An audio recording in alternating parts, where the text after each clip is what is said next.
Yeah,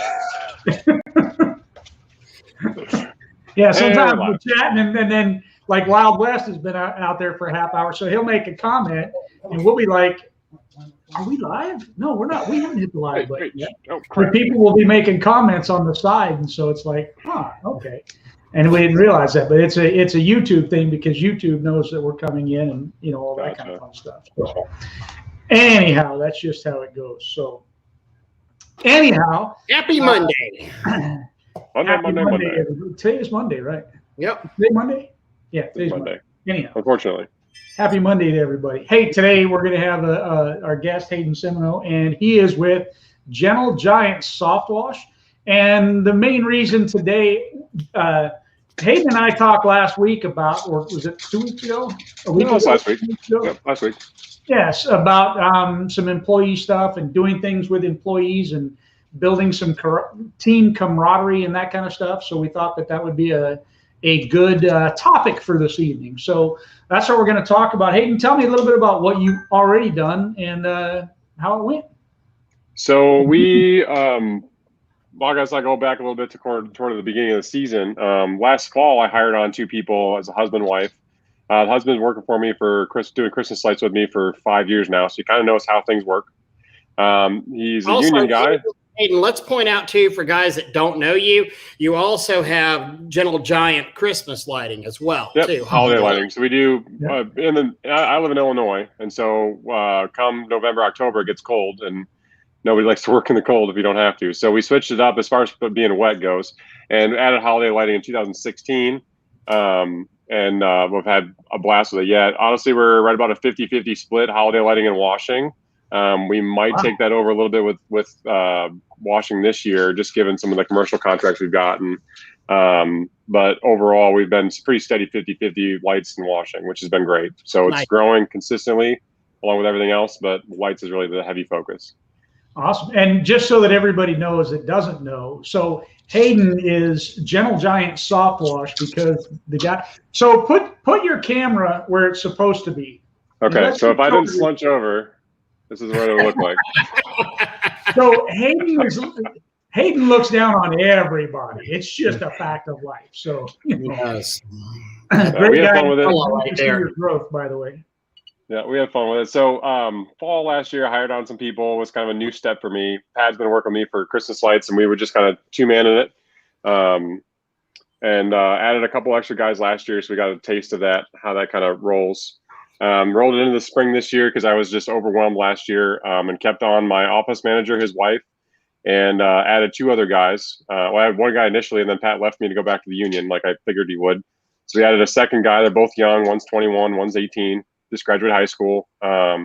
Liz is in her 30s, and she kind of keeps a tight ship as far as the office and stuff goes, which has been taking a lot off of me.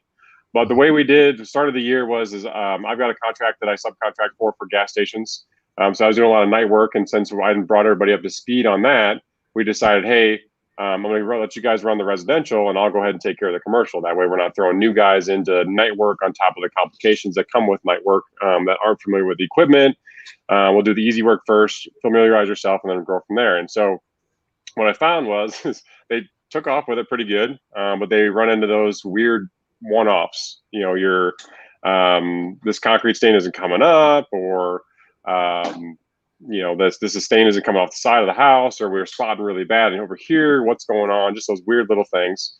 And I thought my training program was kind of up to par, and found out really quickly that it's not. And so come July this year, we had some frustrations that were building up from, guys not telling the office manager when they're punching in and punching out to, hey, this isn't getting done, to customer complaints, to callbacks. We had a really bad problem with callbacks for, like a week and a half to 2 weeks right before we did this team day. And so part of the team day was scheduled to say, hey, I'm really excited with what you guys have done. I want to do some reward piece of the puzzle. And then we had some frustration pieces scheduled in our employee reviews, which allowed a one-on-one conversation with me and each employee individually. Led to us to doing a couple of handbook policy procedure changes. After the employee review was a good prep for that, and then it opened up that line of communication to say, hey, here's where I'm seeing you struggle. Here's where I think you can grow. Here's the policies we're going to put in place to help you grow. And then we went into our team day. And so what we did in the team day, I kind of talked to Doug. I kind of wanted to go karting. I legit wanted to drive over to Indianapolis to go karting, but my frustration levels were so high that I was like, okay, well, let's start with something more local. And so when I reached out to Doug, I was like, hey, what are some local things you've done? Because I'm racking my brain and not getting anywhere. And we landed on mini golf and bowling. And so we went mini golfing first, had lunch at the bowling alley, which has got great pizza. So I ordered a couple pizzas. We all had drinks and stuff, not necessarily alcoholic drinks, but just drinks in general as far as soda and water and whatnot. And we just bowled. We had 3 games. We bowled. We got done like 2 o'clock in the afternoon. And I'm thinking, man, I thought this was going to take a lot longer to bowl through these things. But went bowling, and you could see that frustration level kind of come down. Not only it was kind of a tiered thing where we were here and we're kind of at each other's throats. You're on the same guy all day long. You're not sure what's going on. You're frustrated because the boss isn't telling you what's up. You're frustrated because the office manager's yelling at you. And so it came down a little bit with employee reviews to say, hey, here's where we're at. Here's where we want to be. Here's how we're going to get there moving forward. And then we had a conversation on policy and procedure to make sure that everybody was on the same page. They understand what's going on. And then we rolled into our team day. And it was a lot of fun, honestly. I mean, it was from goofing around on the golf course to shooting pool to the one guy got down like Happy Gilmore and tried blowing the ball into the hole because it got so close. And it was just a good time. And that really kind of pulled that tension off.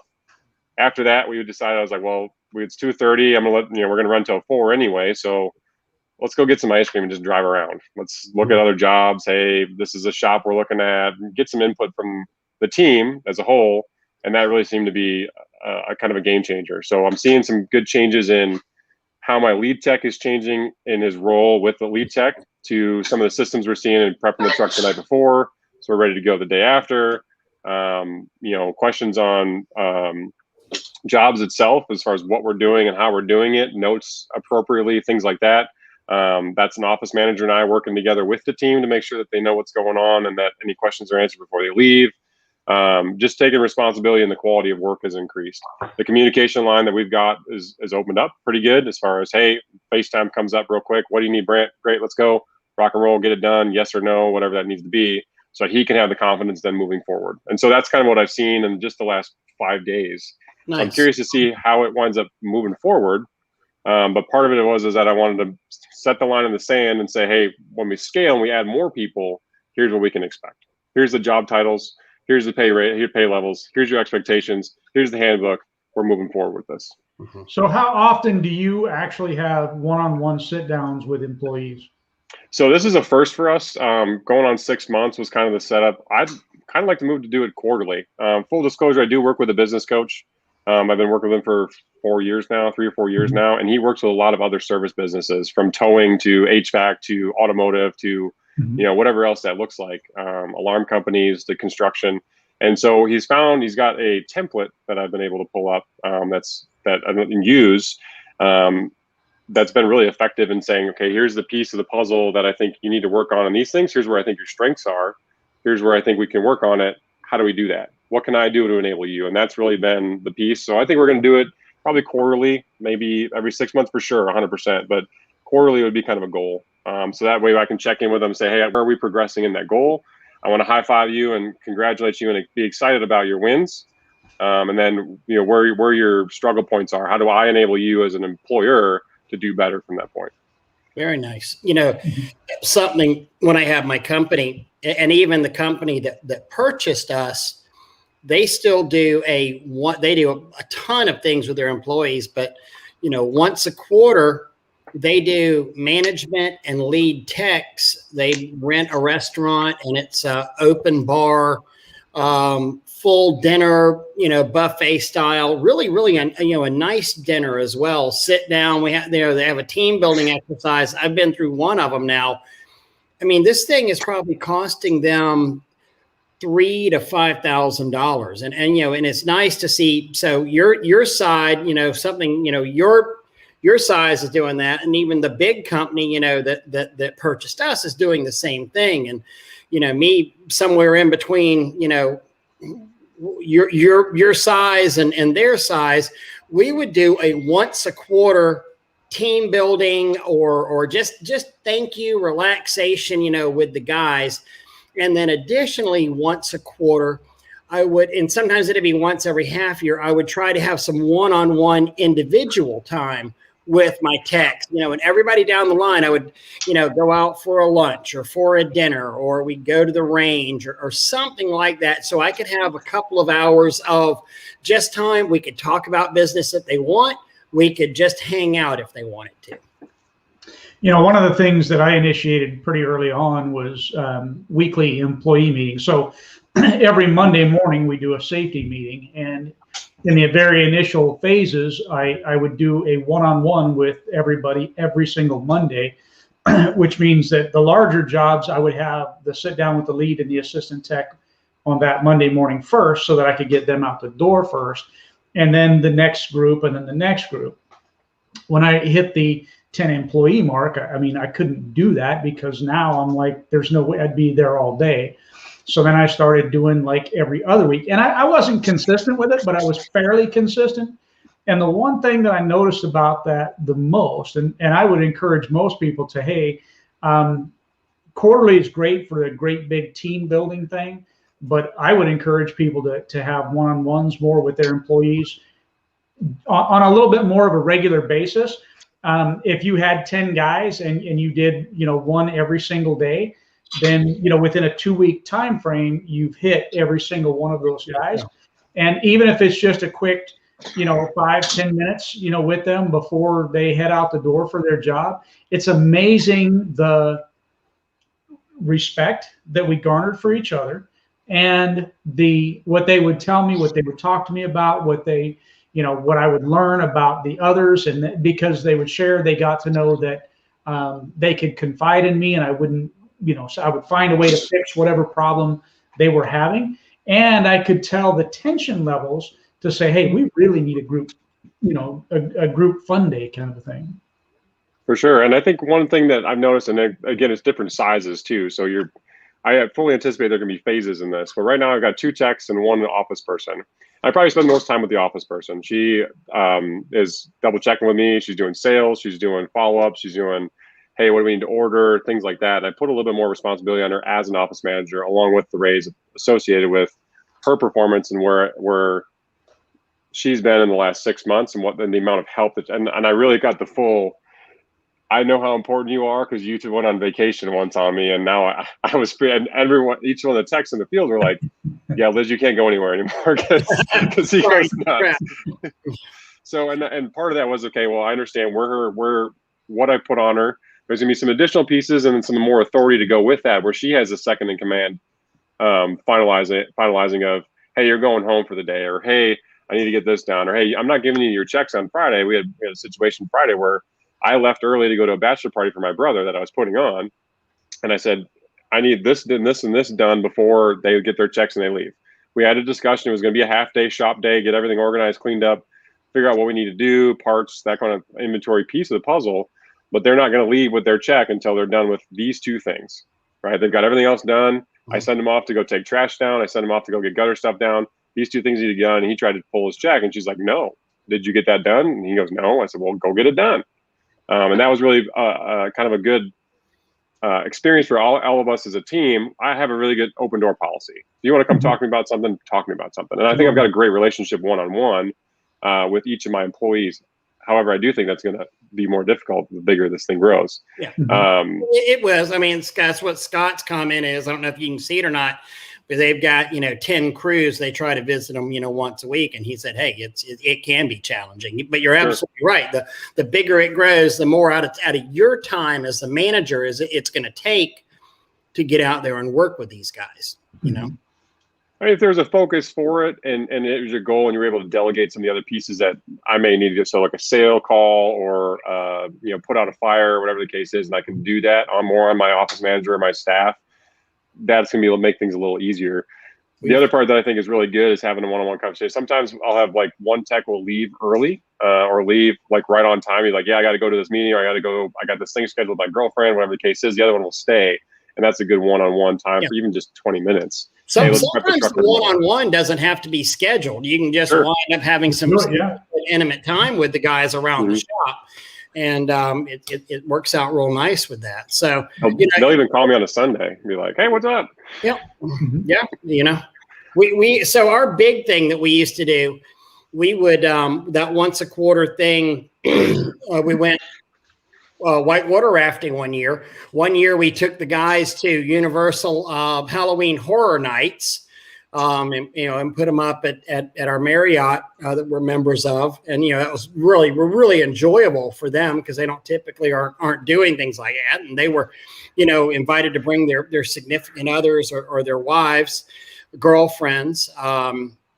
We've done the bowling in the afternoon, and these events wind up being, our quarterly events are going to be anywhere from $300 to $1,000, what we're doing for these guys. But at the same time, it's well worth it because they make us so much money out there, and it's a nice, and whenever you take your guys to Universal, they realize that you're spending a freaking bundle on them, and Sure. Them up. They know that they're worth something to you. Yeah, exactly. It makes them feel, very, and it's not like, okay, well, you got to buy your own, lunch when we go in here. No, I mean, it's going to be, if we're going to do it, we're going to do it. It's going to be on our dime.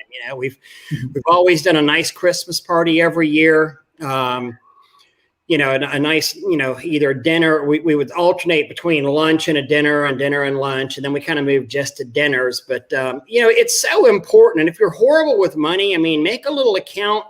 And, somebody just said they just landed a $4,100 job. Wade said that, that'd be a great one to sit there and, take $500 out of that thing, stuff it under your mattress, kind of go that whole profit first thing and take some money out for that expense, put it in an envelope, throw it in the safe or the shoebox, and, do that. And I'm glad Wild West said this because I want to go on here and talk about some of the things that other things that we did. So first off, if you take tax advice, tax law, income tax deductions advice from me, you're an idiot. I am not qualified. I'm telling you what I did, and I'm telling you what my attorney or my CPA, who's not afraid of prison, apparently. We say this all the time. We are not lawyers. We are not. Yeah, we're not. But just sharing the idea. But he would, I actually met him from my hunting club. Literally, my hunting lease that I was a member of, 3,500 acre hunting lease, and we wrote that through the business because, well, I met my CPA there. I would take customers out there every now and then. I would take my employees out there. At least everybody got invited to hunt, and a couple of them went with me to go hunting or to sit out in the woods and talk and crap like that. So it became a business expense. And I said, well, what about it? Can I use this? He said, oh, no, incidental use on your own is fine, but you have to demonstrate that you are using it in your business as well. Just like whenever I'm, just before the end of the year, he told me, he's like, you need to spend about $40,000. And I was like, I don't want to spend. He goes, let me correct that. You are going to spend $40,000. And he goes, so you need you're either going to pay it in taxes or you're going to, pay it on something you can write off on the business. So we settle on a tractor. And because I can use it to load plywood, I can use it to move equipment around. And I said, well, is it okay if I keep it at my house? He's like, yeah, incidental use is fine. They don't have any say-so on where you can store it at. Our gun club we're at, all my guys love to shoot. Well, most of my guys love to shoot. And we're a member of Talon Range, and not only does that annual, $400 fee come in, get paid through by the business, but when we go there and we buy ammo, it gets paid for it too, because we're shooting up the ammo, the targets, all of that. Because, it kind of goes back to, it's not just what you make, but it's what you keep. And yeah. That's a really good testimony to being a good employer, being a good boss, and being a good friend. And the reason I say that, if you can take a group of guys out into the middle of the woods and stay there long enough where they got guns and ammo and not be afraid of them turn, yeah, you probably have a good crew. Yeah. Jim made the comment of any required employees to sign no compete. Yes, absolutely. And the one of the things I noticed in the employment agreement of the company that purchased us, yep, they had no competes. I mean, for the employees as they onboarded with us. Yeah, it's a normal, natural thing there. you just need to keep in mind again, with the whole we're not lawyers and all that kind of thing sense, that you need to check what your local rules and laws are, because different states have different rules and laws. As an example, there are certain things you can put in the no compete that they're not allowed to pick their nose on Fridays. And guess what? It might be something in your state's law that says you can't make that requirement of them. Mm-hmm. And one of the things is truly about, you can't prevent somebody from earning a living. So there are certain rules that fall into play when you start looking at your no competes. And so get with a lawyer, make sure you're doing it correctly for your area and your state, because there's different rules that apply. We do anything that we try to write up legally, you're just playing with fire if you don't have it checked out, and that's who is it? Connor down in no, not Connor, David Duramo, down in Central Florida. He's got a package that you can get. Jeremy Kiefer has his package, where you can get with employee handbooks, and they're actually changed, state to state, and see what's legal. And they've had attorneys look at these things, so you definitely, it's illegal for you to require somebody to sign something that's illegal. Yeah. So you can wind up finding yourself on the wrong end of the law by having them sign something that's not accurate. So I think the other point, in the case of Hayden, it's illegal for him to stand over them while they're signing. Yeah. So the other point I guess I kind of want to bring up, and I think one that gets missed on with this particular piece with the puzzle, with all of the legal forms, all of the handbook, all of the written out documentation piece of the puzzle. Full disclosure, I went 6 months without a document beyond the handbook. Yep. It's not something that happens, right off the bat. Obviously, the better off you are at it, the more protected you're going to be.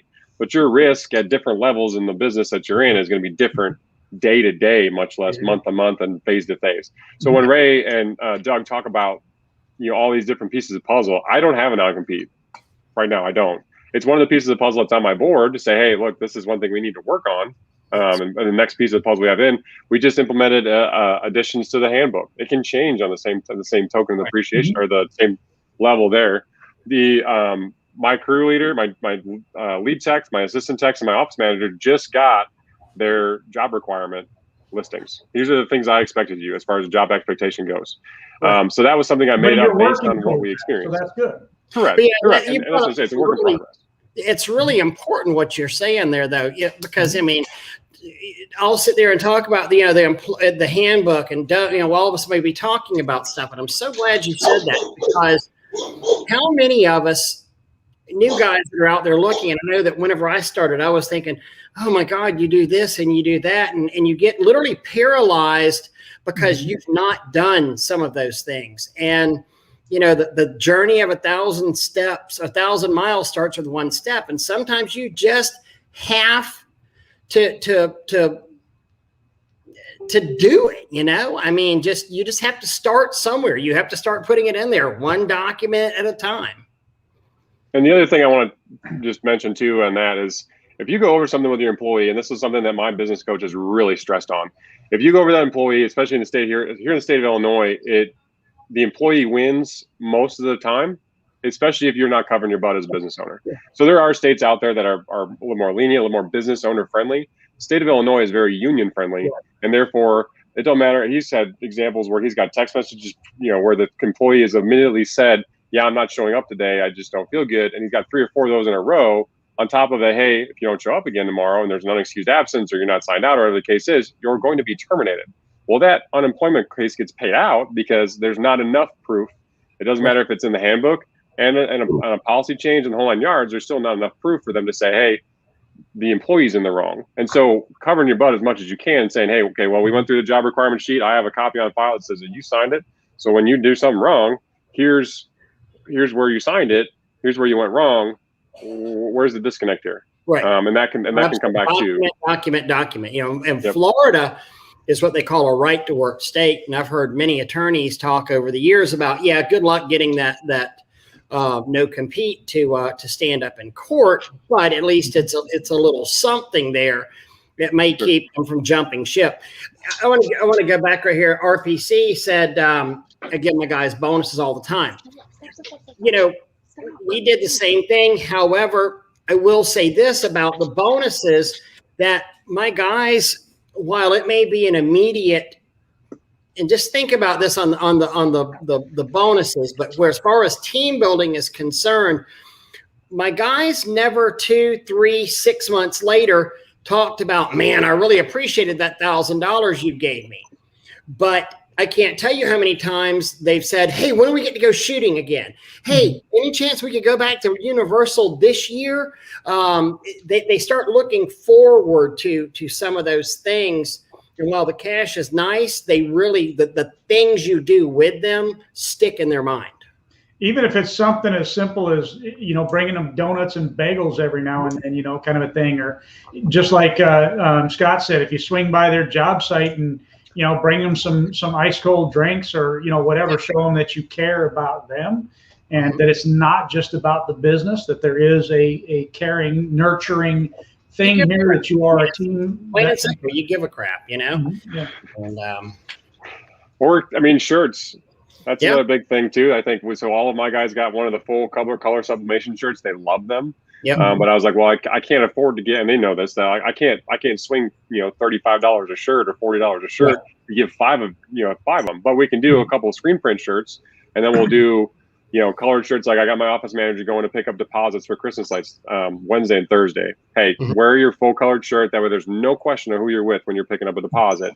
That kind of piece of the puzzle. Or we want to go do parades. We do the Christmas light parade every year, and we have a ball with it. We're a huge sponsor with them. We do all of the downtown light poles, and people know who we are between the wrap truck, the trailer, and the shirts. It kind of brings that piece, and and I tell them, hey, this is your shirt. I don't want it back. Right. That's something I choose to do. I know there's some folks where hey, that's company property, and when you're done, I'd like to have stuff back in case something happens. If I've gotten to the point where something's going to happen to the employee is going to misrepresent my company, I've been in the wrong for a while. And this is, again, my opinion. Experience will come with it, good, bad, and different. But I don't want your dirty, grimy shirt back either. Yeah, that's the other part. You're going to find that not all employees are that way. Sometimes. Agreed. And then they'll do some stuff out there. So I did have one arrested once, and actually had to. But the one thing I told the deputy, I was like, "Look, can we take the spray wash shirt off of him, and let's put another shirt on him, because I really don't want that in the booking photo." Sure. And all right. Well, you know what? This is one I already know. I will hands down win this one. We had I got video cameras out of my building, and so every now and then the detectives would show up and say, hey, can I view your cameras? There was a robbery down the street, whatever. So they knew where they were at, and I would let them go. And one day the detective walked in, and I was really busy, and I said, you know where it's at, have fun. And he said, no, I'm here for one of your guys. And I'm like, what? And I'm like, so he told me who it was. It was a new hire. He had passed his background check, passed his drug screen, all that. And he'd only been with us for, I think, about 2 or 3 weeks. And he says, yes, and I need to know where he is, and I need to know right now. And I'm like, okay, what is this, a drug thing? He goes, no, murder. I'm like, oh, man. So I had to call the job site that he was at and say, you guys get out to the street and just kind of leave him working by himself. I called the homeowner who was home. I said, lock the door, go upstairs, kind of a thing. And that was an embarrassing phone call. But, and he already knew. He had his girlfriend's phone with him. So he left his phone at home because he knew they were tracking him that day. He had already heard from everybody else that they were out going, house to house looking for him, kind of a thing. So when the guys walked away from him, he knew, and he took off running. So when they got there, he was already ready for him, and he had taken off. But they ended up catching him the next day. So that's a new one. Yeah. RPC said works with his guys all the time, and they appreciate that. And that's one of the things that I actually found was, because I still talk a lot, but stopping by a job and just talking to one of the guys and saying, man, you look tired, go take a break or something. Give me that surface cleaner and just surface clean for him for 10 or 15 minutes, and, a lot of times they will appreciate the heck out of that. So actually, even if it's just as you're walking across the job site, you've got to go. you show up for whatever reason, you're walking across and you notice that the hose is kind of, you know, they're tugging on it, whatever, grab that sucker and walk it up to them and help them out for that 5 minutes. They will definitely appreciate it. They're having trouble moving a ladder, go over, help them out a little bit. It's a big thing. It's such a little thing that goes such a big way. Jose's asking, my head itches. Yeah, I actually got a sunburn. Friday was my day off last week, and I got a sunburn. We went out on the flats, and I got a sunburn, you know, on my head, and it's starting to peel a little bit. So, Florida problems, man. You know, same thing with the boat. You know, we talked about the write-off. So, I mean, I think most people have seen, you know, my boat. It's got a full wrap on there. The boat was paid for because we immediately put a wrap on it. You know, it's a business expense. The marina's a business expense because it sits there. It's a mobile billboard up on the rack for everybody driving into the marina. We've taken customers, we take employees out on it. I mean, you know, it's the beer, the fuel, the Berkeley, you know, power baits. It all gets written off, or it used to all get written off. So. You know, and think about it. There's so many different things. I created a little list of things that I had was going to do with guys at some given point in time. And I mean, I'm gonna branch through it. So even bringing them lunch, bowling. One of the things I was thinking about too is this is what I did, and I think worked really well with the employees too. So I was part of a barter group where, you know, you barter. Now you have to spend money at other local businesses, right? So I'd have an employee say, yeah, hey boss, can I get next Friday off early? Just it's my anniversary, whatever, you know, is there any way I can get a small job for that day? I'd say, yeah. And then I'd whip out the card and I'd give it to him. By the way, go to Snow's, which is the most expensive place around here. Take your wife and kids out to dinner and have a great time. I even had one of my employees call me up. He's like, boss, do you realize this is going to be over $200? I'm like, yeah, but that doesn't include dessert. You need to get dessert too. Fabulous. Yeah. I mean, just things like that can go a long, long ways. You can take them mini golf, movies, go-kart we talked about. Give them their birthday off every now and then. Laser tag. Think about an escape room. Axe throwing. I bought Ray some axes to throw for his birthday because his daughter took him out axe throwing for a surprise birthday party. My guys love the axe throwing thing. You know, they enjoyed that. So the only thing I would say, like basketball, but not football. And the reason I say not football, you don't want anybody getting hurt. So do things that are going to be, you know, productive and have less of a chance of getting somebody hurt. Go out and do some range time firing. Josh Crabtree just went out to the range. I think he did that by himself. I don't know if he went with employees or not. Zip lining, skydiving, even. Heck, man, why not? Just whatever. So one of the pieces we're going to do this year too, I think is going to be kind of fun. We did, I don't know if some of you guys caught the project, but we did a full baseball stadium inside and out. One of the offers from the folks that we cleaned for, part of it was a banner advertising piece for us. The other part of it was like, hey, I need to cover my costs. Here's the bill. While we were doing it, they're like, hey, we got tickets. Whenever you want to come tickets. And most of my guys were like, let's go watch baseball. I mean, it's minor league. It's nothing crazy. It's low key. They got beer. Let's go have some fun. Yeah. I carried one of my guys to Top Golf.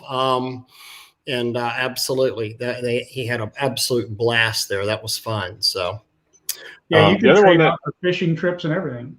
I think the other thing that was kind of fun with our team day in particular was Doug made the suggestion to, you know, throw $50 on the game. The $50 in cash to have that competitive piece of the puzzle where they're already competitive amongst themselves. They got the tensions high. This is a whole different ballgame and environment that they aren't in. I told them, I said, wear something comfortable. We're not doing a company attire. We don't need to advertise when we're playing mini golf. The truck will do that in the parking lot. I don't need you guys to do that when we're bowling and having fun. And throwing $50 on there, I mean, it was entertaining to watch. You know, we even had cornhole, and I helped, you know, Tanya had gotten it for me for a present, but custom cornhole things made. They were painted blue with the spray wash logo on there. And we would set that thing up in the shop, you know, maybe once a quarter, once every 6 months. And we, you know, it would stay out for a day or two. And we'd get on some cornhole, you know, after work or before work, and just little fun things to do. Rusky talks about the MBWA. Absolutely. And, you know, this is why I go back to about the money. They say that with the millennials, which is so many of what we have working for them, that nowadays company culture is actually more important than pay is to a lot of the millennials, as far as what they is important to them. It's what they rank as desirable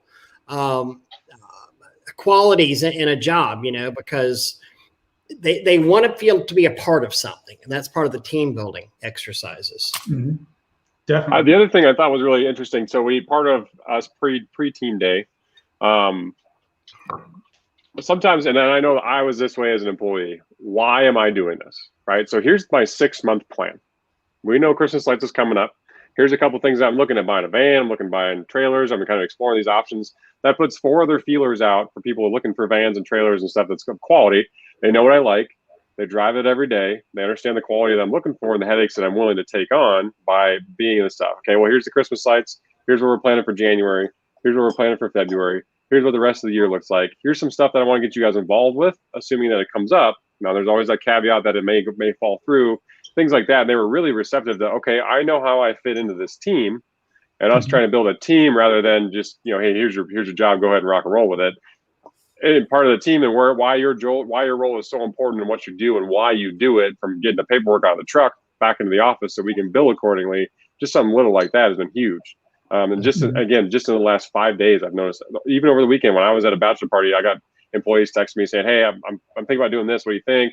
Hey, you know, we're going to get that piece of paperwork to fill out for vacation, to, you know, just little things like that where you could see the change already, which was really exciting. That open door, one-on-one conversation allowed them to air grievances without it being a grievance, and now allowed me to air grievances and frustrations without coming down on somebody like I'm the world's biggest jackass as a boss. And that was a big piece of the puzzle that I think will propel where we're at into the fall, especially come Christmas light season, because it's insanity.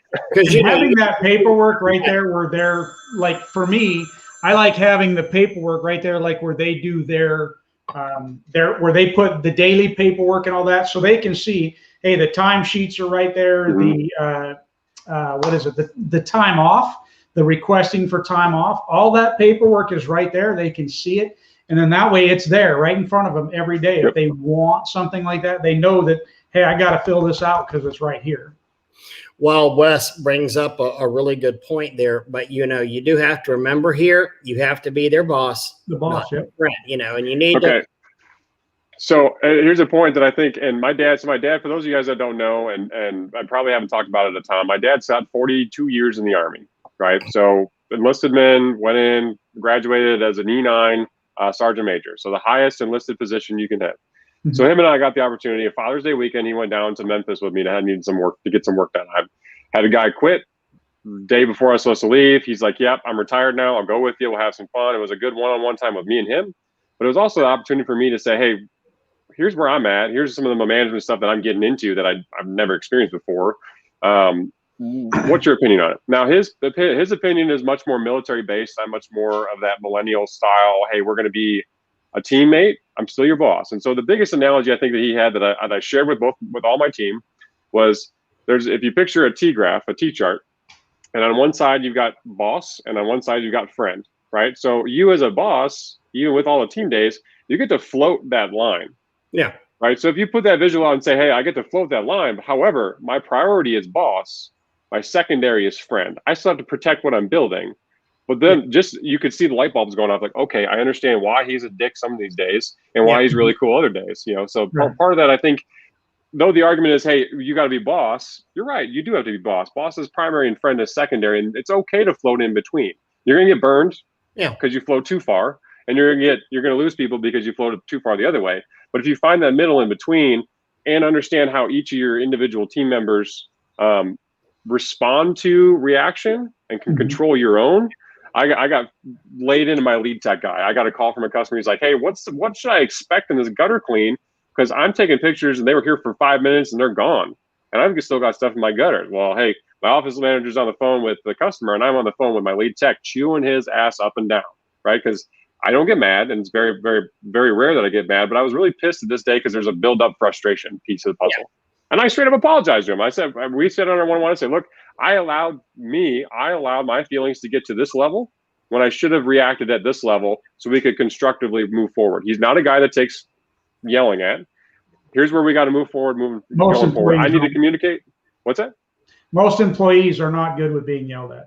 Correct. And me understanding that. Being yelled at. I got one guy that he just wants to put his headphones in, put his nose down and rock and roll, and he needs to get yelled at, right? Not necessarily yelled at in a demeaning way, but raise my voice a little bit and say, hey, I'm serious and you're doing this wrong. And that'll totally change his direction, his attitude right off the bat. My lead tech is not that way at all. I need to talk to him one-on-one like a human being. And my office manager is our level of communication is very even playing field. For me to be most effective with her, I need to say, hey, what do you think? And bring her on as part of that decision. And so understanding where your team is at on all that whole thing is going to be huge moving forward. Well, and see, one of the things where we went back earlier and we talked about, the spending the one-on-one time with them and understanding your employees and who you're working with, that kind of helps you figure out how to deal with the guys as well too, at least effectively. Because I mean, I've got one, tech that I can sit there and say, you get over there and, get the crap done. I mean, we talk like, we're a bunch of mechanics, and he'll give me the same crap back, and it's fun. I've got another one that another one of my leads that if I talked to him like I did to the other one, he would probably break down and start crying, because he's very sensitive, and he's very, very wants to please, and he hates it whenever something screws up. The other guy is much more like, hey, screw ups are going to happen. It's not always going to be my fault. They're two very different people. So, but you're not going to know that about the guys until you spend some really kind of one-on-one time with it. You take everybody and you try to pigeonhole it. And I think that's why we have a hard time keeping employees a lot of times, especially whenever we're dealing with millennials. We're dealing with these younger folks, in their mid 30s. Well, I guess a millennial now would be in their 40s. Yeah. 40s. He's way over there. If I launch over the top of your head, that's a millennial. I'm a Gen X. So Doug, you and I I'm a Gen Xer. You would have been at the end of what, baby boom? Because you're a couple of years older now. Are you a Gen X too? Yeah, I'm kind of a baby boom Gen X right there at the right. Yeah, I'm squarely hybrid. I'm a hybrid. Yeah. I'm me. So, this is why we need to do that. Wild West is saying, stay on the fact side. Absolutely. And yeah, Wade's right too. Sometimes the employees can get the wrong impression of the niceness, but that's also your job as the boss is to say, hey, do not ever mistake my kindness for weakness, because it ain't. And you'll learn real quick that, I'll go out and work, a month of doubles if I have to fire your ass, but I am completely, ready, willing, and prepared to fire your ass. And sometimes that's just what it takes, because you can get to a point with employees where they're like, well, you have to have me here. You can't do anything. Yeah. And I've had that happen. And you don't have to, at that point, you don't have to fire them. But I strongly encourage you to at least give them a day off or 2 days off. So you know what? You don't think I need you, or you think that I must have you. Why don't you go ahead and take the day off? Maybe even take tomorrow off. Matter of fact, why don't you take next week off? Think about it. If you'd like to come back, you can come back and interview with me again. Okay. That may seem harsh, but at time when that mentality starts going the wrong direction, you've got to be able to rein it in and bring it back to say, no, I am the boss. I am the one that makes the decisions. And I want to have a good relationship with you, but it's not just that I have to protect my business. I have to protect you and your family, because if this business fails, then I failed you as well. So I need you to work with me to be able to make this company a success, to make you grow further, make you make more money, make the company more money. It all is part of that big picture. And if you can get them to see that I think is really important. Well, and also you've got more people to take care of than that one tech. Also, you've got, while he's only worried about himself and his family, I'm worried. Tanya's worried about, the 8 or 12 15 mouths that we might be feeding at any general time. I mean, it's so, and I did, I wrote a lengthy piece a couple of weeks ago and put it in the academy about, ripping the Band-Aid off. And, I just lost a lead tech who'd been with me for 7 or 8 years, and things have been on the dysfunctional side for about a year at that point. And I really was scared to let him go. And it reminded me back of every other time that I've been scared to let somebody go, that what an absolute freaking relief it was to suddenly, I mean, it sucked for about 2 to 3 weeks while I was literally humping doubles every day. But man, I mean, whenever it gets dysfunctional, don't put up with, I mean, even though it seems like, oh, I've got to have these guys, don't ever think you've got to have these guys, because you won't, So one of the pieces that we added in a policy, comes from my business coach, is a piece called a coachable moment. And so it kind of cheesily puts together the whole, hey, we're gonna highlight this moment, good, bad, and different. And his challenge to me was to have twice as many good moments as bad moments.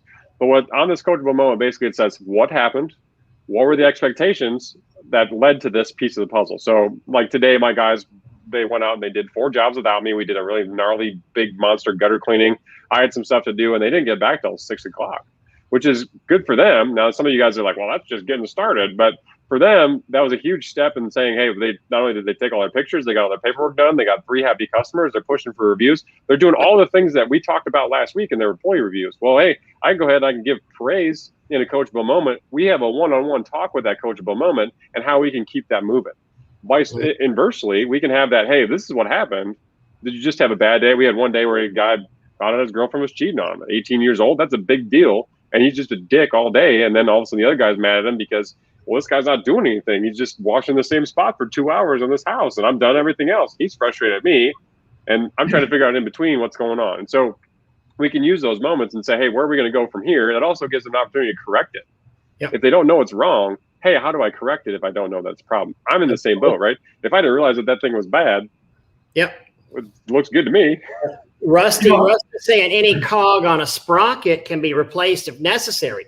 Absolutely. And I mean, but like if it's a flywheel or a sprocket or something like that, I mean, it's a great analogy because you're also going to have to probably disassemble the damn engine and weld a tooth onto it. I mean, it's going to be a messy, process. But yeah, it can be replaced on there. But whenever you have a cog that can't be replaced and the engine is or whatever, the sprocket's built around something that doesn't have irreplaceable cogs on it, you've got a recipe for disaster, Hey, and I got to tell you, it's kind of funny, and it's been making me chuckle, and I'm just going to throw it out there. So your earbuds, as you move around, it looks like you've got missing gauges. It looks like I got that perfect white wall, right up by my shotguns. Yeah, so it makes it look like you have big holes in your ears. It's just kind of funny. I'm picking that out there, but yeah. And every now and then, the picture behind you of the Aloha or the Hang 10 like does a bunny ear over your head too. Yeah. Perfect. I hadn't noticed that. So I had going squirrel here, going off track. So does anybody know what the Amazon Prime logo is? It's a smile. Wow. With an arrow, and it's from A to Z. Put a little slit in the end of it. A slit in the end of. Yeah, think about that next time. My God. My wife hates me for this, just so you know.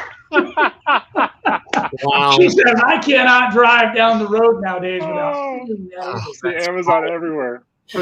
Jim Bob's saying they started 70 houses today, short 3 guys. Dang, they did 16. Man, Jim Bob's out there killing it in the Northeast, dude. You know what? I wish the guys in this industry, and it's funny because I see names on here and we see this. Doug and I have been noticing it. Guys stopping by who we don't see all the time anymore. A lot of us guys that kind of have been around each other for the last, 5 to 10 years, we're not online as much as we used to be. And guys want overnight success, but I'm seeing guys that started 5, 8, 10 years ago really absolutely killing it now. And I don't mean doing well with the company, but I'm seeing they've gone from that $200,000-300,000 to that $600, $700, $800 million level out there. And I mean, it's it takes some time to develop, and it's fantastic in that respect. And Jim Bob is one of them guys I respect a lot for hard work and I mean, dedication to his craft and his field, and going from the fishing career, excuse me, and into this, and just, and he's got James, he's made it a family business with James, and I mean, it's just awesome. So yeah, and he still finds time to do truck pulls on the weekends. I don't know how. That is even more awesome. Yeah, and grow an amazing beard too. He's got a beard thing going on. And then we got Dave Nizet on here, Papa Puff, who's got an amazing gig going on with the city of Lafayette. That's awesome. Lafayette. But so Dave, I mean, and I haven't had a chance to talk with Dave a lot on one-on-one. I think we got once or twice at a convention to be able to talk to Dave. But Dave's one of those guys that you just talked about, right? Was great with Sharon. All of a sudden he's like, hey, I got to do my work and I got to put my nose down and we're going to do this. And all of a sudden it popped up, and he's got this really badass goatee, and he's doing his drum thing and loving it. And he's just bought another flatbed and a trailer and just killing it. And that's super exciting to see. Got an insane multi-year contract, and he went from, he was already doing, very well, and he just went to 11, Yeah. And I remember a time when Papa didn't want to do any commercial jobs. That's right. All he wanted to do was residential. $8,000 house wash, man. $8,000 house wash. Yeah. There you go. That's awesome stuff, man. And that's the thing about this industry, though, that you can realize that, you go down this path, and whether it's on the residential side, the commercial side, whether it's the, going after the Christmas lights or the exhaust hoods, or plowing snow in the wintertime. There are so many different avenues that you can take. Yep. I like to stay focused more on one aspect of business. And like Scott Torcy would say, maybe have different business structure. So you've got one group that does this and one group that does that, so that you're not overwhelming yourself. But being diversified can be a very good thing. But if you get too diversified or try to take too many people and head one direction this day and then another direction, it can get really confusing. Yeah. And it's okay to send this, that's you as a manager. You take this group and you put them over here, and this group and put them over here. I mean, so where you as the owner manager, you have to manage your guys and keep, get assigned, because if you try to shift the whole momentum of the whole company every day, you just wind up zigzagging all over the board. And I think that's where you're going to have a much higher turnover rate. So Jim's asking the question, base salary plus commission, hourly, or what? Well, I'm the guy that I do kind of both. I do all of the above. So I had my main lead tech was, for lack of a better word, salary. He made $250 a day. And then he ended up plus bonus. And then my other guys would be hourly plus bonus. And then we did try a commission thing for a little while, but at the same time, there's certain parts that are commissionable and certain parts that are just part of your job, and you have to define those items for them and make sure that they're headed down that right path. Absolutely. All my guys are hourly, but we do come Christmas light season to push, because it's such a condensed season. I pay $10 an hour or $10 a job cash per guy that they can finish completing. So if we complete 6 jobs in a day, that's $60 a person. I pay out in cash money. That kind of gives them an opportunity. I mean, they can make some serious money in a week if we can produce. And that's really where the production bonus comes in from them. Backside of the coin is that I try to push for cash payment so that I don't have to, rob Peter to pay Paul kind of thing. But that's on me, as that's my role in the whole piece of the puzzle. Their role is to get everything and generate that excitement that Christmas lights brings in itself. We also do, I do paid reviews. So if those guys get a review on Google, because that's really where we're pushing, it's $10. If it's an email, Facebook, or anything else, it's $5. Those are paid out at the end of the month.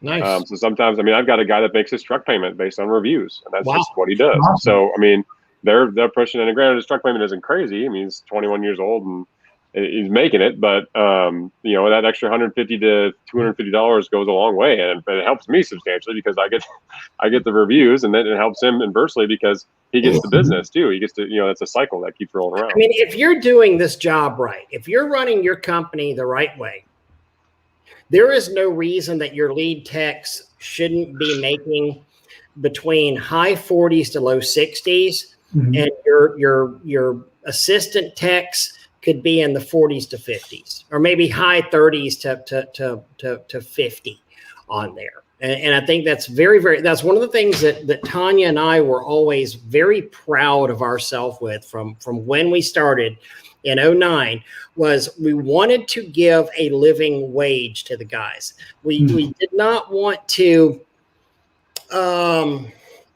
you know, I don't want to be one of the guys, oh, you know, a $10 an hour, $9.50 an hour guys. I want my guys to be able to support a family and work. And if they have a wife, to have the wife not work, or to actually have a good living on there. And you should be able to do this with your techs. And if you're not, I mean, you know, this all goes back to the pricing battles that we have online all the time. And I just can't get that in my neck of the woods. And I can't get those prices in my area. Yes, I mean, you might need to look at like doing a sales thing. Hey, I don't know if Papa Puff is still doing them or not, but even Papa Puff put out a sales event, you know, a sales training thing. And man, if you can't get those prices in your area, you might want to look at your sales techniques or what it is that you actually do, because those are obtainable. I mean, I'll go back to the time when I went down to Tallahassee and trained with Ray, where, you know, I went down there. I mean, when we left his shop, we passed a guy that was, you know, he pointed him out. Hey, look, there goes a washer right there. We pulled up to the gas station, 2 washers. We go to get bleach, 3 washers. We drive down the road, there's another washer. And I'm like, wow, you got just a crap ton of competition, but you're still killing it in the market and getting the higher price tags. So, you know, it really is about you and your sales goals and your techniques and how you do things. And for me, almost all of it is just based on simple honesty and respect. Yeah. You will make sales just based on honesty and respect. Here was a comment there. So Doug doesn't have shit anymore. Doug doesn't have shit, doesn't even have a truck anymore. Probably gets his info from Muskrat. Damn. Shots fired. Shots fired. Who is that making? Scott Tort? Never heard of him. Tortoise? Is that what it is? Tortoise? Oh, that's that fat, bald, ugly guy. Yeah, okay. Now I think I remember who he is. The one with like 100 employees. Yeah. Yeah. Oh, look who decided to join us. Mr. Dell makes an appearance. Yeah, there he is. Yeah. I tell you what, Scott, if I ever see you in person, see, this is good because we can do the keyboard warrior thing and I can threaten him over here. The problem is I know I'm actually going to see the guy again. Yeah, exactly. That's the problem. But my wife does. Small guy either, you know. I mean, do what? Said he's not a small guy either. You know, he's a little formidable to look at. Yeah, he's ugly no matter what. I think he's saying he's 200 pounds. I think that's a slight undercut, but you know. Yeah. There you go. Mm-hmm. So RPC is saying that my guys get paid anywhere from $18 to $23 an hour. Yeah, I encourage the bonus structures though. I mean, throwing in a bonus, having a structured bonus structure, to me is an important thing because it's something that they can count on, that you can deal with, that helps mold things the way that you want them. So the one thing, so 200 employees, not 200 pounds. So. So I'll touch on the bonus structure thing, and the thing that I kind of want to add to that piece is think about all the different ways that they can ask questions to figure out how they're going to get more money, and try to factor that into the structure. Mm-hmm. So, like for instance, our reviews, right? So our reviews, what constitutes a email review? Is it somebody emailing me directly that says, "Hey, we had a good time," or "We enjoyed your team," or what does that look like? And we fumbled through it. But we figured it out, and it's documented, and they know what the expectations are the whole time. Now, sometimes there's one in the middle, and I'll just be like, okay, I'm going to give it to you guys on this one because you guys have done awesome all week, and this is a great review. Let's try to see if we can flip that to a Google review and double your money. And so the details of those bonus structures are very, very much important. So it's not just somebody trying to be like, oh, mom said I could have a cookie after 9. It's 9:01 or whatever the case is, and they're just trying to make it work. Yeah. Yeah, there has to be a goal. There has to be a reason for earning something. I agree with that. Definitely. A couple of so going back to my little list of things. That wine had to go away. It was horrible.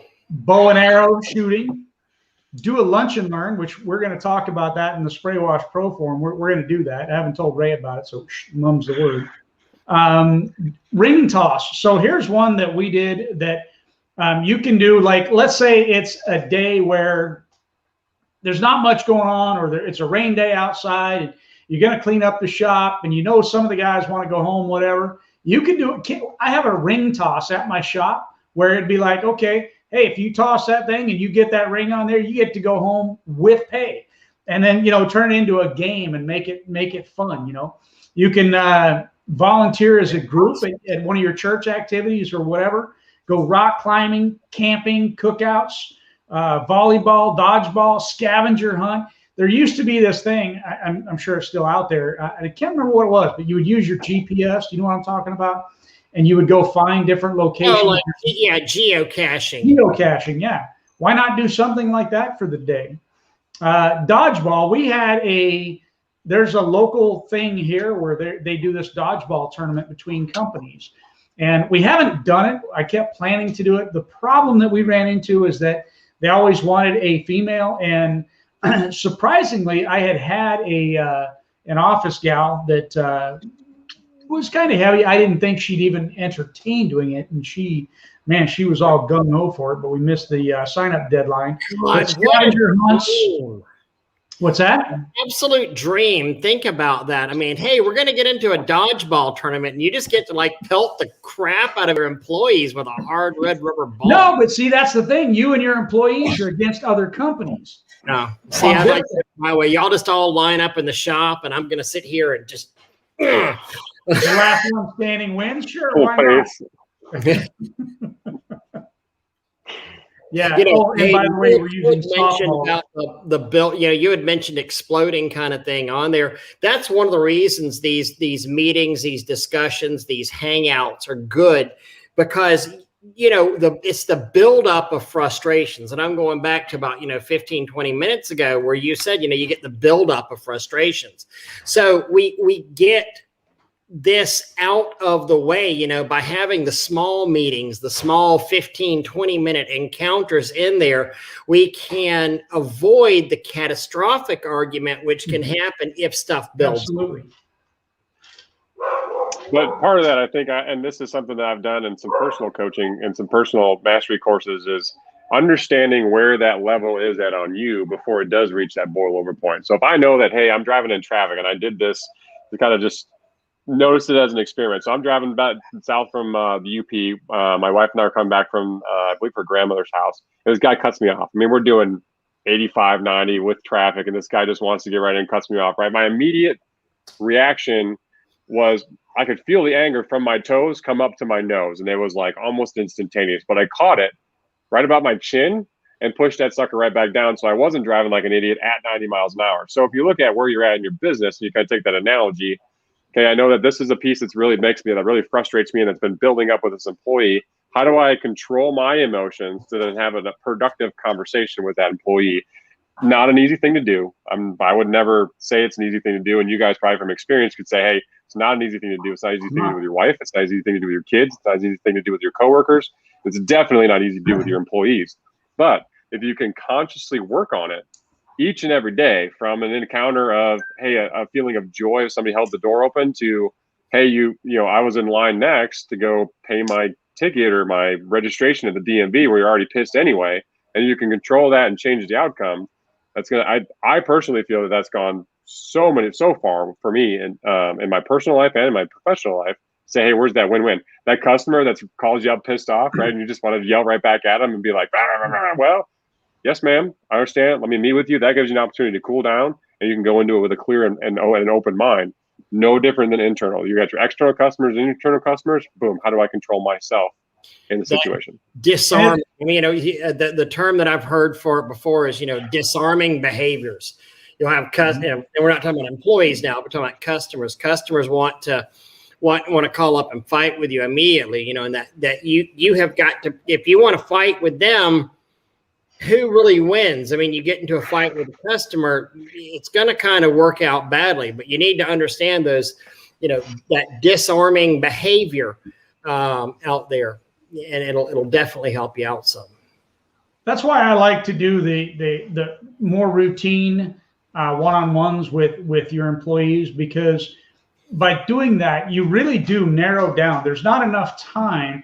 If you wait quarterly or to do it, every 6 months kind of a thing, there's a lot that can build up in that time frame. Yep. Where even over 2 weeks, a lot can build up, a lot can go wrong, a lot of frustrations can happen. Hayden's not showing up on time and I got to work harder. And, you don't realize that tension is building. So if you have a more frequent time with the employees and you get that one-on-one time, you get to see that frustration is building. Look, this is about, like, when you're doing with customers, sales is a lot about reading the customer, learning how they feel, how they react, understanding, this person is going to be a Karen, this person's going to be a Ray, this person's going to be a Hayden, this person's going to be a Doug. And you can get that with them. You can do the same thing with your employees, to where you get to an understanding that, hey, this is how he's going to react and this is how he's going to react. So I need to do this in the meantime to balance that out. And having regular one-on-one time with him, that's the reason that I head that direction with it. Mm-hmm. I just wrote a thought down here, and hadn't thought of this before, but honestly, in so many ways, our employees are our customers too. As a business owner, we wouldn't sit here and just be an absolute jackass to a customer and not expect bad repercussions to happen. But in so many ways, whenever we have employees, especially when we have the employees that are on our trucks, and let's say this is different than the hose dragger. If I'm the single owner operator that has a helper pulling me around, pulling my hose around for me, this is different. But whenever I own a business and I have guys out there representing my company, and I may never show up to that job, in so many ways, those employees are my customers as well as the customers are my customers, meaning that I have to deal with them with respect, with a reward situation. I mean, we're literally trading out something. They're trading out their labor for a paycheck. My customers are trading out their money for a clean roof or a clean house. So think about that with your employees. They're very much your customer-like. Absolutely. So one of the things we go through in the review, the way we've got it structured is each of the employee has 7 we call facets, 7 facets of an employee. The customer thing that you've touched on, Ray, is on the, if you think about it like a car, the front end of your car is your image and safety. What are you presenting? Am I clean? Am I organized? Am I ready to go? Do I have the right attitude? What am I presenting for that company? On the driver's side of that car is your customer relations, and the customer relations box we talk about, and it's internal customer and external customer. And your internal customer are just as important as your external customer, because you're going to interact with them all day anyway. Your external customer is what the outward facing customer sees. Your internal customer is your teammate, your boss, your management, whatever the case is. And so balancing those things like you were talking about, and making sure that those internal customers are taken care of just as much, if not better, than your external customers, is going to lead to that employee driving along that road as efficiently as they possibly can.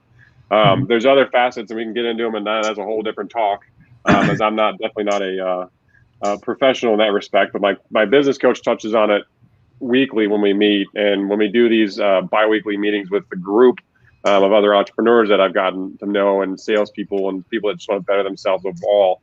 That's a huge piece of the puzzle, and explaining that to my team was like, hey, I can see me as a car. Here's a great analogy, and here's how I can work with the rest of them. So we're doing this down the highway, not this down the highway. Yeah. Joe, that's the same one I was going to push on. Go for it. Absolutely, 100%. You know what happened whenever we had two techs, you know, leave us earlier, Tanya and I, and they were the ones that were getting kind of cancerous, and frankly, we were happy they were gone, but at the same time, it sucked that they left because they left us very much in a lurch. And they were always pushing, oh, I don't want to work with other people. I don't want to work with other people. And even my techs were coming in and saying, well, they were just assholes. I mean, they wouldn't hardly talk to me and stuff. You know, they only wanted to work with each other. That's a horrible sign, because you can get some alliances and some allegiances there that frankly are not healthy out there. And I think Joe is 100% correct. Rotation of techs instead of being on the same team every day really tends to help the attitude. But I think you also need to look at that, and this is where I go back to reading the situation, because like for me, as a good example, I had two you know, a lead tech and assistant tech that worked together, and they worked phenomenally together, and I would never try to break them up. The one was training the other at the same time to become his own lead tech. And now for me, how I look at that too is that you need to move them around to be able to, especially if you've got a lead tech, you got an assistant tech, that assistant tech is the one that needs to be able to rotate around to different lead techs to learn the different skill sets. And that's part of how you should present that. Not that I'm moving you for this reason or that reason per se, but this way you're able to get the experience that Doug has, and then you get the experience that Ray has, and then you get the experience that Hayden has, and then you come up with your own style and your own way of doing things, as long as it accomplishes the company goal, because everybody's going to do everything a little bit differently. But if you've got a really good crew that just, I mean, genuinely works well together, I don't necessarily want to break them up, but I understand the point of where we're going, and it depends on what your end goal for the employees would be. And for me, that's to grow them into other lead techs. These two started out just real great together, and they were very high productivity. And then as you know, time progressed, you know, and I got bad attitudes and probably some, you know, just some issues started happening there. It was just those two wanting to complain to each other. So whenever one left, they both wound up leaving out there. Well, keep this one in mind. Going back to Jim Bob here, I had 3 breakdowns one day, and a customer called being a jerk, wanted to know why we were late. And I kind of let him know, and not nicely, because I was already stressed. You got to keep that stress level down, but it is okay to fire an employee, or excuse me, a customer that's being a jerk.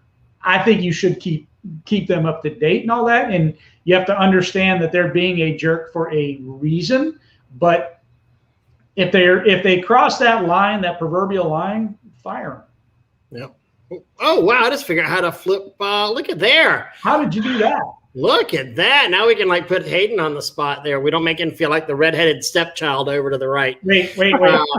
And I did that completely accidentally too. I'm doing this wrong. Rusty just made the comment, how you handle your internal customer will reflect on how they handle the company's external. Lean a little bit to your right, Hayden. Oh, yeah, there you go. Right in the ear. You know, have a challenge whenever you spend too much time being a firefighter and cat herder. So, yep. There you go. 100%. All righty. We've been at this for an hour. Hey, let's talk about the huge real quick, I think, huh? Okay. Yes, the huge. It's happening. It's happening. We're super excited. Super pumped. You coming down for that, Hayden, this time? Oh, yeah. So I'm riding with one washer who's in my market. Him and his wife are going to stay for an extra 2 days or something like that. And I'm riding back with Bobby Fig. Because he's going down early, and I'm like, well, I don't have the early time and the late time because of the amount of work we've got going on, but I'm going to ride down there. I'm going to ride back with somebody else. Well, do you have to ride in the back of the truck? No, I think I might call shotgun. I might call shotgun. Down inside there? Huh? Yeah, he gets to ride in the back of the truck, and unfortunately, it's not a crew cab. It's just like, you know, the little little half seat. Yeah.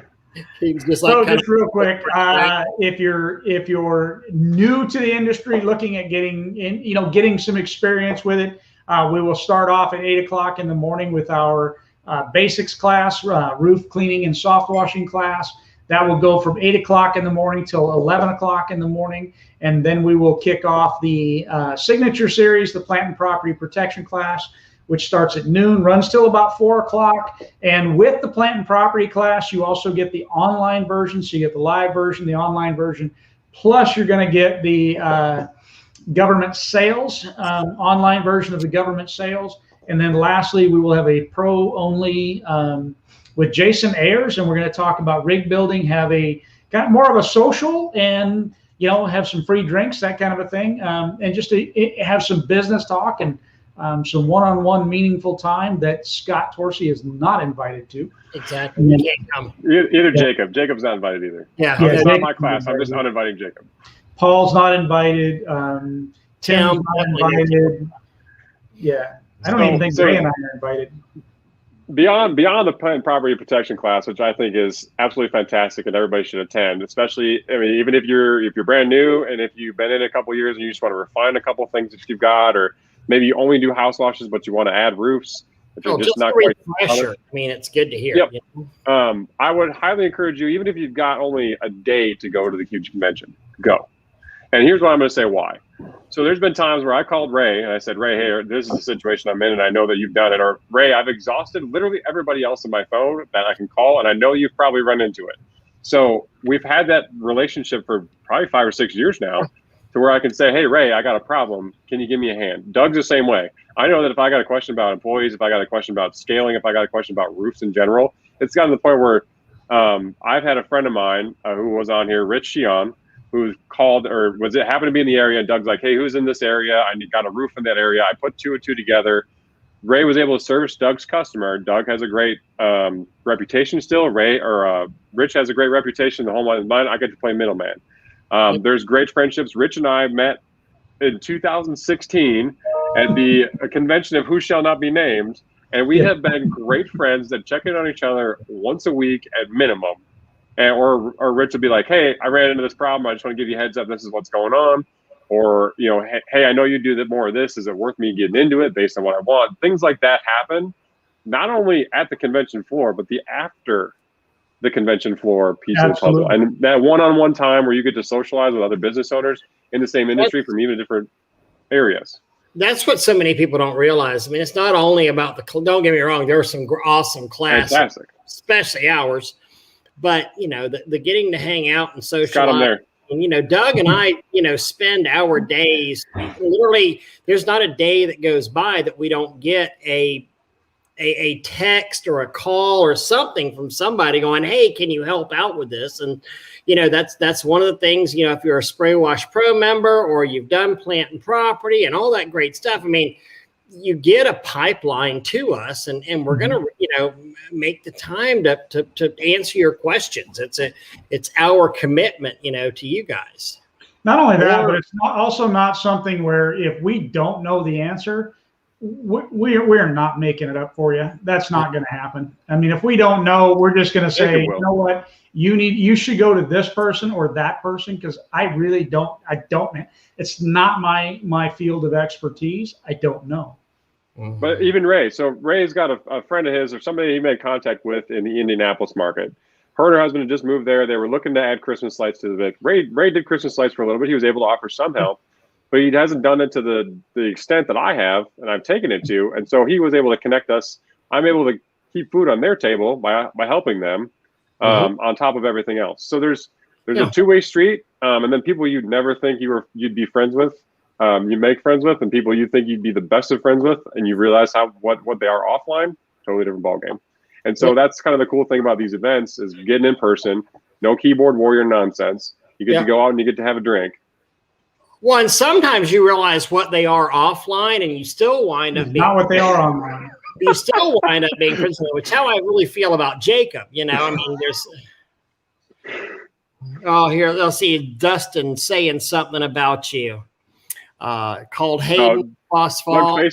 Actually, here's a good one. So he sends me a message, says, hey, can my lead tech FaceTime with you? So I'm on a roof at 2.5 stories FaceTiming with his lead tech to make sure that he's getting his job done so I can get back to my job and get it done. It was fantastic. He's like, I said, let me know how it goes. And it was just a reorient the way the clip goes and where it's at in the gutter to make it look just as good. But there was a puzzle piece. Sometimes you get stumped on something, and then all of a sudden you smack your, oh, duh. That's how but you just need somebody else, kind of chiming in on it, Hell, it's funny. How many guys have we had, Doug, that like, this is the same thing that I tell my techs about with plant and property protection all the time, but I just need you guys to tell them so they hear it from somebody else besides me. And it's kind of the parent trap, as I call it, right? So if you're the parent, your kids don't want to listen to you and they don't want to do what you tell them to do and that sort of thing.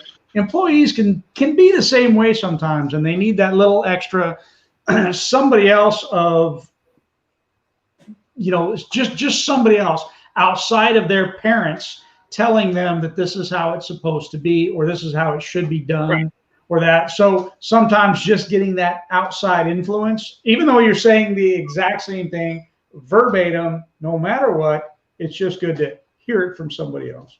And even get down to something as simple as your rig, right? Let's say you're a one-man show and you're just trying to be more efficient with what you got so you can get to the point where you have employees, or that's where you want to be. I've got 5 or 6 people that have called me in the last 20 minutes. They're just one-man shows, and that's where they want to be, and they're happy, and that's great. But sometimes you go to these conventions and you get to talk with people, and you're like, well, hey, this is how I have this set up, or this is how I use this tool, or this is a tool that's out there and available, and all of a sudden, boom, it changes your world, right? So you get I'm a 16-inch surface cleaner guy, and all of a sudden, a 24's cut my time in half, things like that. I'm going to go out on a limb and say that the classes are great, especially the spray wash classes. The classes 100%. Are great. But I'm going to say that going out on a limb here, that the camaraderie and the people that you're going to meet there, that you're going to take with you, that you're going to be friends with and learn from and talk to for the next several years to come or lifetime to come, are going to be worth more than the convention itself. But you're not going to make those connections without going to the convention. It's huge. And you really get to know a person when you sit next to them in Ray and Doug's plant and property protection class, as far as what kind of contractor and friend they can be. That's true. I remembered when I thought about getting into, because everybody kept telling me, hey, you got to get into Christmas lights. I'm like, I don't even know how to even begin to get into Christmas lights. I remember calling Hayden and I said, man, talk to me a little bit about this. I called a couple of people and I'm just like, I'm so busy. I don't have time for that anyhow. So I never did get into it. I know one of our local guys did, and I know he's killing it in Christmas lights every year. So matter of fact, he shuts down his wash company. We can wash all year long. He shuts down his wash company just to do Christmas lights.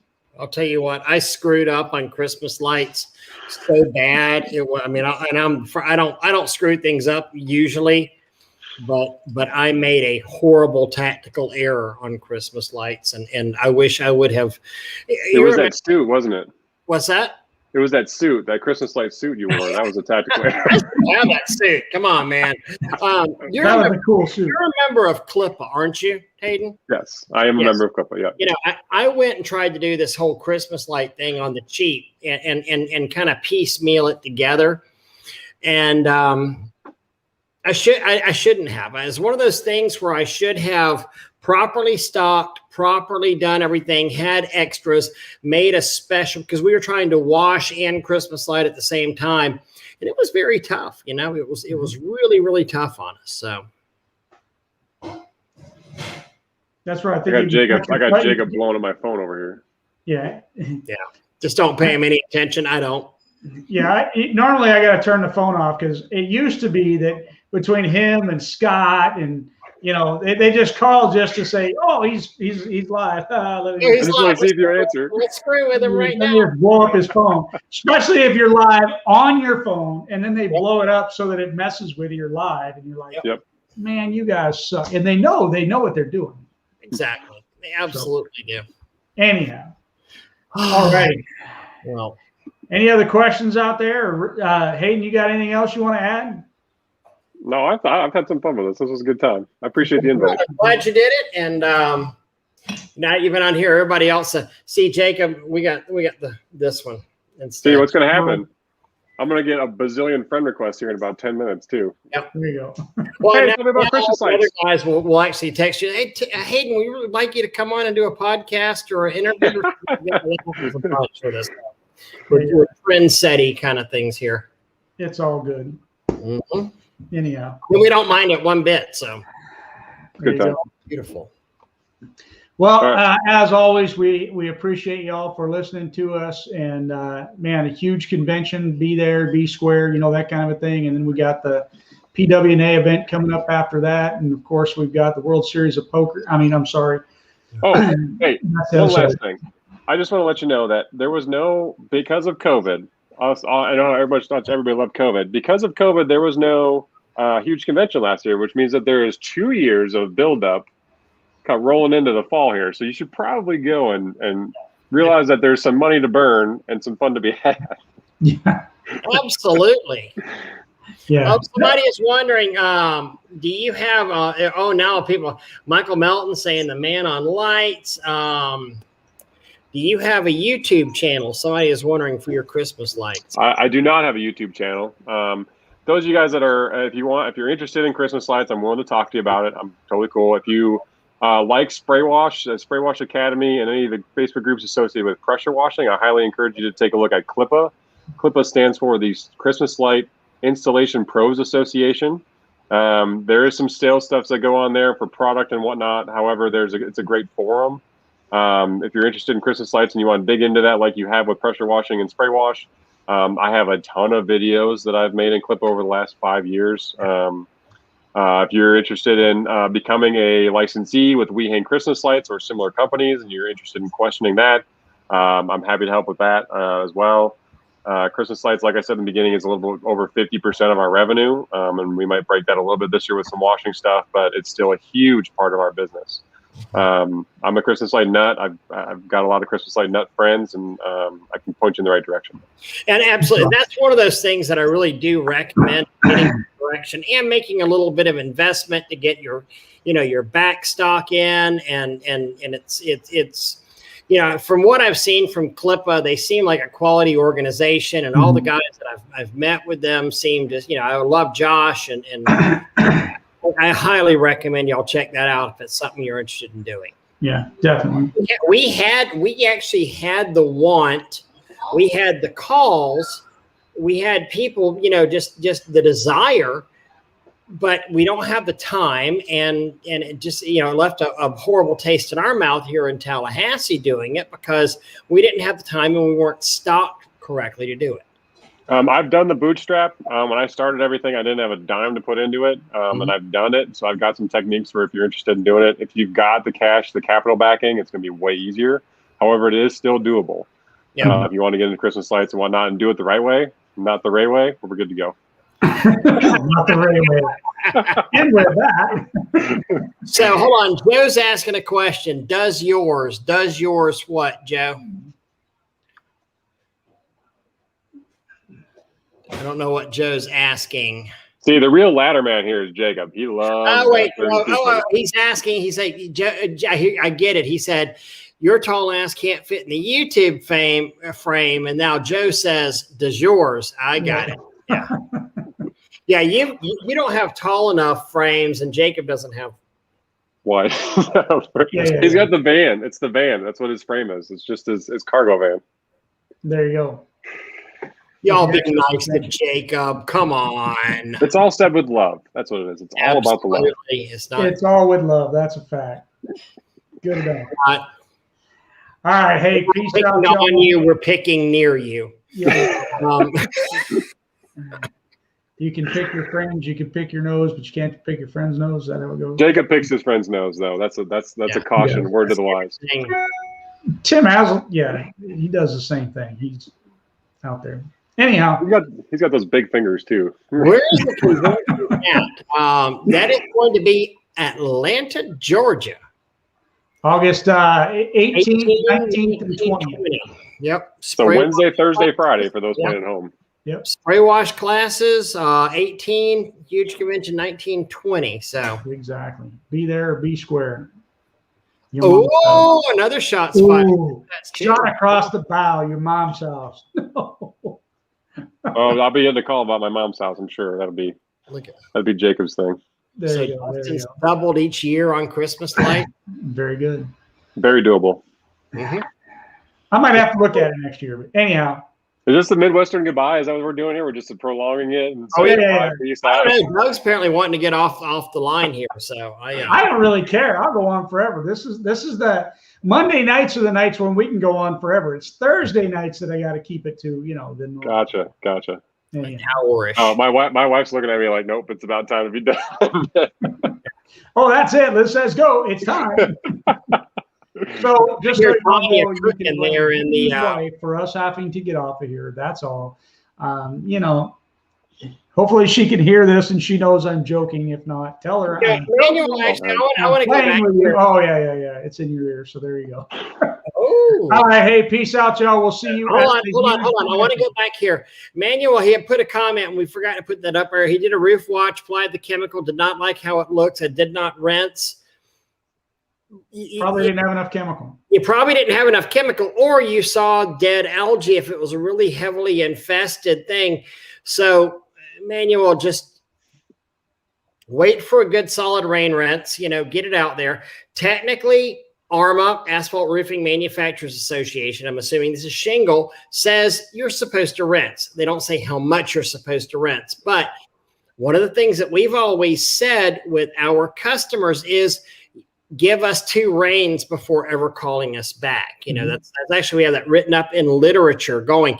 This is in Spray Wash Pro. If anybody doesn't have our roofing document, highly recommend you get that out of Spray Wash Pro. Send it to all of our customers. It explains the roof cleaning process, how we treat ferns, how we treat tile, how we treat metal, what's actually growing up there, what ARMA says, things like that. So we actually, what we say too is we don't just say the 2 rains. We say, the 2 rains, but if it rains for 2 days, that's 1 rain. It has to rain, dry up, and then rain again. That's 2 rains. Mm-hmm.